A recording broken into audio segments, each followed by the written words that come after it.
Hello, I'm Peter Stewart. Welcome to today's episode of Get a Better Broadcast podcast and Voice Over Voice. How to write right and deal with mic fright and everything in between in this series of short daily podcasts. Been going since the 1st of January 2021. Thank you for the loan of your ears today.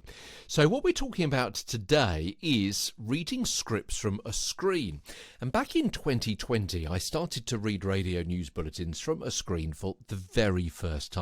Before that, scripts were always printed out, and reading them on air often meant that your head was nodded down to look at a sheet on the desk in front of you. And that, of course, can cause a kind of kink in the throat and a subsequent reduction in the quality of presentation. Now, off-screen reading means that my head is naturally held up, looking straight ahead, looking at the screen in front of me. That allows a better flow of air and hopefully better resonance and better presentation as well. I feel calm, more confident and more aware of what is going on, and my body is stronger because of it. Because I'm sitting properly. I've got that core strength in my core of my stomach, and I've got better breathing as well. Now, my situation when I'm reading off a screen is not the case in every studio, of course, because some screens are sunk into the desk. Why? Well, because that apparently allows for a better view of the presenter in an on-air studio situation to any kind of social media cameras or talking to a guest that happens to be sitting in front of them.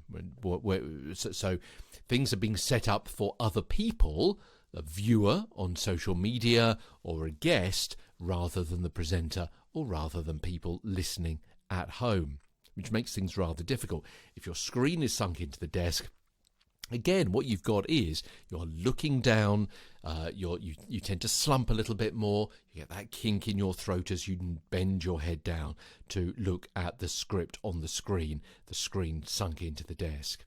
If you can't read off screen for some reason, so perhaps you're recording a podcast with a colleague and the video link is on your screen instead, then you can do some of these things. You can firmly hold each sheet up, because that'll cause you to lift your head up, which, as I say, is good.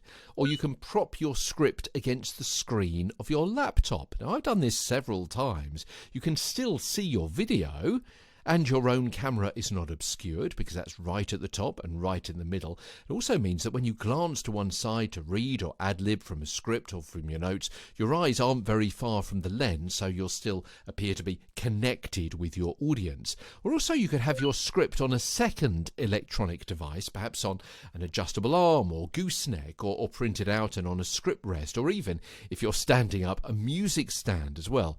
Having it at head height will save you from bending your neck and so restricting your airflow and therefore affecting your vocal quality. But there is another kind of microphone that we haven't talked about so far, and those are the microphones which are built into headsets. And that's what we're talking about tomorrow as Get a Better Broadcast podcast and Voice Over Voice continues. From London, I'm Peter Stewart.